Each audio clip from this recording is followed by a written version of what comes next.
जय श्री कृष्णा। ईश्वर का नाम तथा भगवान का प्रसाद अखिल जगत तक पहुंचने के लिए होता है। इसे जन जन तक पहुंचाने में सहभागी बने। इस चैनल को सब्सक्राइब जरूर करें तथा इस वीडियो को शेयर करें और अपना पुण्य बढ़ाएं।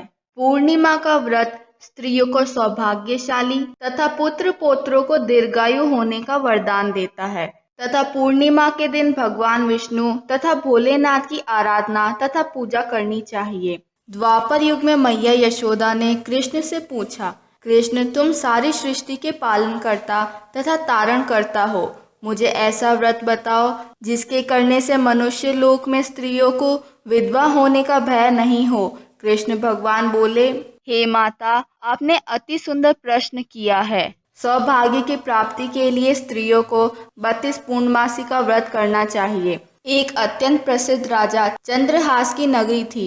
उस नगरी में धनेश्वर नाम का ब्राह्मण उसकी पत्नी रूपवती के साथ रहता था।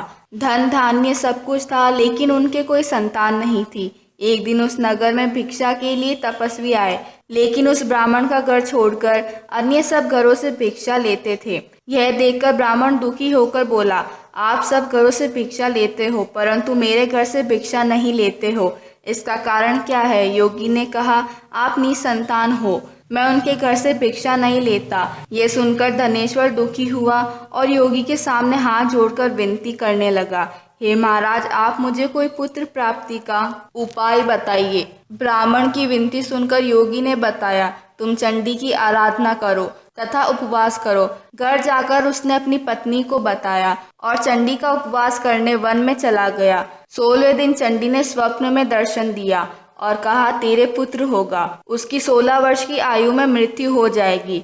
तुम 32 पूर्णिमा का व्रत विधि पूर्वक करोगे तो ये दीर्घायु होगा। जितना तुम्हारा सामर्थ्य हो, आटे के दिए बनाकर शिव की विधि पूर्वक पूजा करना, लेकिन पूर्णमासी को 32 हो जाने चाहिए। प्रातःकाल होने पर इस स्थान के समीप तुम्हें एक आम का पेड़ दिखाई देगा। पेड़ पर तुम चढ़कर फल तोड़ लेना। स्त्री के ऋतु स्नान करने के पश्चात भगवान शंकर का ध्यान करके फल खिला देना।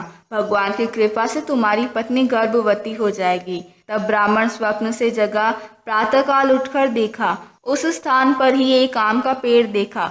एक अत्यंत सुंदर आम पेड़ पर लगा हुआ था। उस ब्राह्मण ने उस आम के पेड़ पर चढ़कर फल तोड़ने का प्रयास किया, परंतु प्रयत्न करने के बाद भी चढ़ नहीं पाया। श्री गणेश की वंदना करने लगा, हे दयानिधि, अपने भक्तों के मंगल कार्य को करने वाले, मुझ पर कृपा करके मुझे इतना बल दे कि मैं अपने मनोरथ को पूर्ण कर सकूं। गणेश जी की कृपा से धनेश्वर पेड़ पर चढ़ पाया। उस अति सुंदर फल को तोड़कर धनेश्वर अपनी पत्नी को लाकर दिया। उसकी पत्नी ने भगवान का नाम लेकर उस फल को खा लिया। कुछ दिनों पश्चात वह गर्भवती हो गई। भगवान की कृपा से अत्यंत सुंदर पुत्र हुआ, जिसका नाम देवीदास रखा। माता पिता हर्ष शोक के साथ बड़ा होने लगा।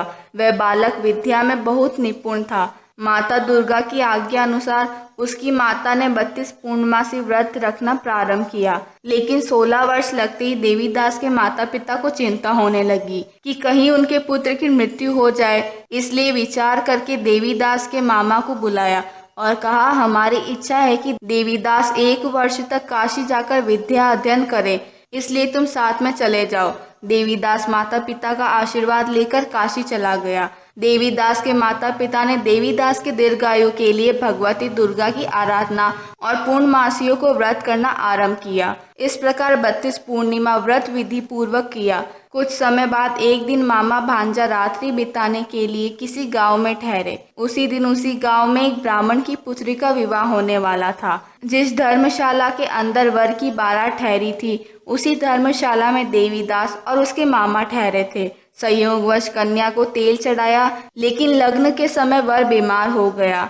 वर के पिता ने कुटुंबियों से सलाह लेकर कहा, देवीदास के साथ लग्न करा दूं और बाद में विवाह के अन्य कार्य मेरे पुत्र के साथ हो जाएंगे। ऐसा सोचकर देवीदास के मामा को बोले, आपके भांजे के साथ लग्न करा दूं। उसका मामा कहने लगा, कन्यादान के समय वर को जो कुछ मिले वो सब हमें दिया जाएगा। यह बात वर के पिता ने स्वीकार कर ली और देवीदास के साथ विवाह कार्य रात्रि में विधि पूर्वक संपन्न हो गया। विवाह होने के पश्चात देवीदास सोच विचार करने लगा। वधू ने पूछा कि आप इतने दुखी उदास क्यों लग रहे हो। तब उसने सब बात बता दी जो वर के पिता और उसके मामा में हुई थी। कन्या कहने लगी, मैंने अग्नि के सामने आपसे विवाह किया है, आप ही मेरे पति हैं और मैं आपकी ही पत्नी हूँ। देवीदास ने कहा, मेरी आयु बहुत कम है, मेरे बाद आपका क्या होगा, अच्छी तरह विचार कर लो।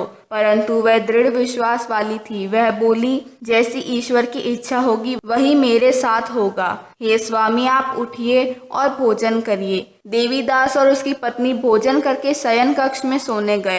प्रातःकाल देवीदास ने अपनी पत्नी को हीरे की अंगूठी और रुमाल दिया और बोला, मेरा मरण और जीवन जानने के लिए एक पुष्प वाटिका बनाना और पुष्प वाटिका को रोज जल से सींचना। जिस समय जिस दिन मेरा प्राणांत होगा ये पुष्प वाटिका सूख जाएगी। फूल हरे भरे रहे तो समझ लेना मैं जीवित हूँ। यह समझाकर देवीदास चला गया। प्रातःकाल होते ही गाजे बाजे बजने लगे। विवाह के कार्य समाप्त करने के लिए वर तथा बाराती मंडप में आए तो कन्या ने अपने पिता से कहा, यह मेरा पति नहीं है, मेरा पति वह है जिसके साथ मेरा विवाह हुआ था। तो बताएं, मैंने इनको जो कन्यादान के समय आभूषण दिए थे वह दिखाएं तथा रात में मैंने गुप्त बातें की थी। पिता ने वर को बुलाया, कन्या की कही सारी बातें सुनाई और सारी बातें सुनने के बाद बारात वापस लौट गई। देवीदास काशी विद्या अध्ययन के लिए गया। कुछ समय बीत जाने के बाद काल से प्रेरित होकर एक सर्प रात्रि के समय देवीदास को डसने आया। उस विषधर के प्रभाव से उसका शयन कक्ष का स्थान चारों ओर से विषैला हो गया, लेकिन काट नहीं पाया क्योंकि पहले से ही देवीदास के माता पिता ने 32 पूर्णिमा का व्रत कर लिया था। इसके बाद महाथा के समय काल वहां पर आया, उसके शरीर से प्राण निकालने लगा जिससे देवीदास मूर्छित होकर गिर गया। उस समय भगवान शंकर और पार्वती जी आए और मूर्छित दशा में देवीदास को देखकर माता पार्वती ने भोलेनाथ से प्रार्थना की। इस बालक की माता ने 32 पूर्णिमा व्रत किया था, आपको देवीदास को प्राण दान देना होगा। भवानी की प्रार्थना स्वीकार कर देवीदास को प्राण दान दिया। इस व्रत के प्रभाव से काल को भी पीछे हटना पड़ा और देवीदास स्वस्थ हो उठा। जब देवीदास की पत्नी ने देखा पुष्प वाटिका हरी भरी हो गई तो वह समझ गई मेरे पति जीवित हैं। यह देखकर वह प्रसन्न हो गई। जब देवीदास काशी से अपने ससुर के घर आया और कुछ दिनों बाद अपनी पत्नी को लेकर घर के लिए प्रस्थान किया। जब देवीदास घर पहुंचकर अपने माता पिता के चरण स्पर्श किया, पुत्र वधू ने भी चरण स्पर्श किया। अपने पुत्र और पुत्र वधू के आने की खुशी में धनेश्वर ने बड़ा उत्सव किया। श्री कृष्ण भगवान कहने लगे, धनेश्वर 32 पूर्णिमा का व्रत करके पुत्रवान हो गया। भगवान सबकी मनोकामना पूर्ण करे। पूर्णमिदम्।